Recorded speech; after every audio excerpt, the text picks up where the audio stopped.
Hello, been a while since I've done an update on my MR2 project car, so I kind of had a few things wanted to bring up to date. First, a few modifications I've made since the last video.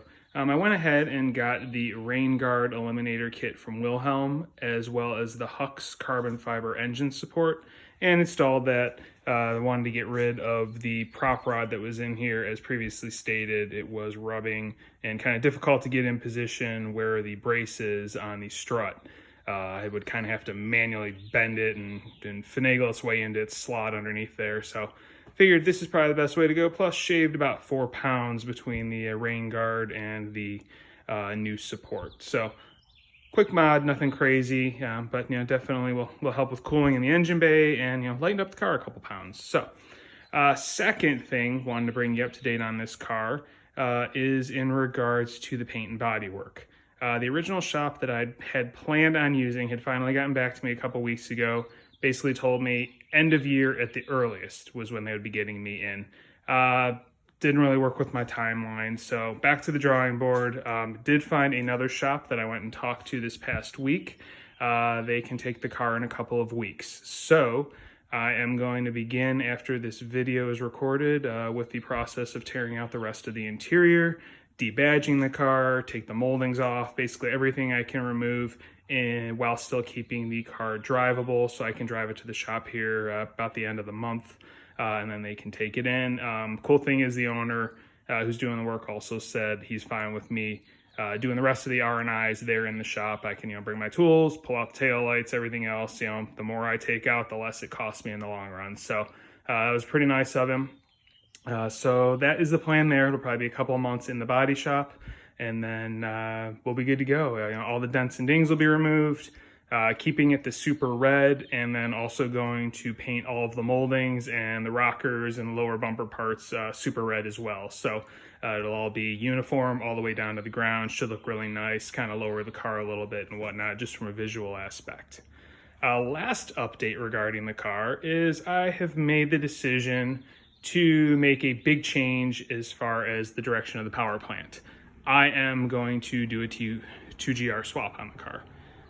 Been researching it a lot. As much as I like the Rev3 Turbo and sounds and whatnot, the thought of the power, reliability, parts availability, fuel mileage, and the sound of the 2GR just became too appealing. I already have a Burke exhaust on the car, so that'll bolt right up to it. And I've done a swap car before. It just sounds like it'll be a lot of fun, and yeah, I look forward to hearing that 2GR screaming at 7,500 RPM with stage 1 cams and sounding like an F1 car. So, placed a big order this morning with Frankenstein, a lot of their parts that are going to be needed for the bolt-in of the V6, and probably be placing an order with Wilhelm here shortly, and then I'll start working on sourcing engine, harness, all the other little bits and pieces. Like I said, I do plan on doing the 2GR, gonna have some nice bolt-ons on it, from those vendors. We'll do the Monkey Wrench Racing stage 1 cams and springs.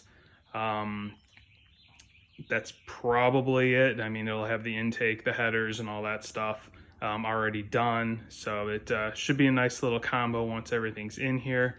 Lightweight flywheel, upgrade the clutch. I'm probably gonna get the titanium tranny bolts from Hux just to lose a little weight there, because every little bit counts. So if anybody's interested in a Gen 3 turbo motor, I'll be selling this engine complete.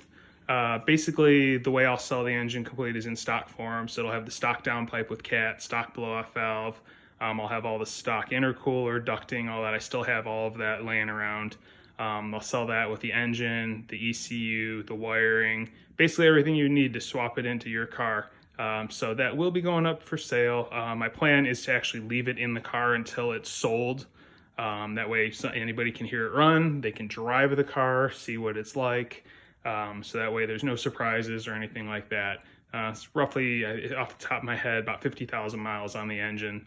And it runs great. I had the car out at a Cars and Coffee event yesterday. Draws a ton of attention. It's amazing how many people come walking up going, what is that Toyota? I've never heard of a Toyota or seen a Toyota that looks like that. So the appeal of the MR2 is great. it's a blast. Lots of people love this thing. So that is the update as of right now. As soon as I finish this video, the rest of the interior is coming out, and gonna be digging in and getting to work on this thing. So I'll probably post an update in a couple of weeks when it's ready to go to the shop before it goes in, and then it'll be probably a couple month process through that. So if you have any questions or comments or anything like that, I'd definitely like some feedback as far as what you think about the 6 swap if you've already got one. I mean, I've been going on all the forums and whatnot, doing lots of reading. It's just, you know, for a daily driver, or not a daily driver, but for a street driven car that, you know, just goes to shows, and just, I love to go out for long cruises. It just seems like the way to go. So please please subscribe. And again, you know, feel free to comment if you have any questions or anything like that about what I'm doing. And like I said, hopefully I'll have another video up in a couple of weeks. Thanks. Have a great day.